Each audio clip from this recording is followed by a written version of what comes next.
Dans un contexte d'envolée des prix à la pompe, la vente de carburant à prix coûtant ne fait pas que des heureux. Certaines stations indépendantes pourraient même être les grandes perdantes dans cette opération, car certaines d'entre elles vivent avec cette marge faite sur l'essence, ce qui leur permet aussi de proposer d'autres services à ces clients qui vivent en milieu rural. Reportage Aurélien Casanova et Loïc Ebache. Dans cette petite station-service rurale, le litre de gasoil se vend 8 centimes plus cher qu'en supermarché. Et pourtant, le gérant a déjà fait un geste. Il ne peut pas descendre plus bas. On vend du carburant essentiellement. La petite épicerie, tout ça qu'on vendrait dans la boutique ne va pas couvrir le manque à gagner sur le carburant. Malgré la différence de prix, certains usagers continueront de faire le plein ici. Je préfère venir là parce qu'il y a moins de monde et moins de stress, quoi. Je suis prêt à payer plus de façon à ce que ces stations puissent perdurer.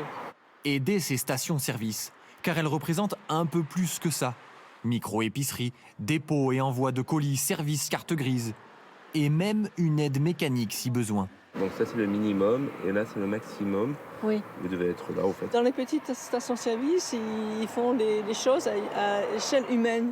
Et dans les grandes stations, tout est sur ordinateur, il n'y a pas de personnel et on est bien embêtés. Au sein de ce village, elle est presque perçue comme un service public. Pour certaines personnes âgées, même en voiture, aller d'Andine, dans le centre-ville, c'est beaucoup plus difficile que là, c'est sur place. Elles peuvent y aller à pied, elles ont un problème, ils dépannent le gaz. Il y a beaucoup d'activités autour de sa petite station.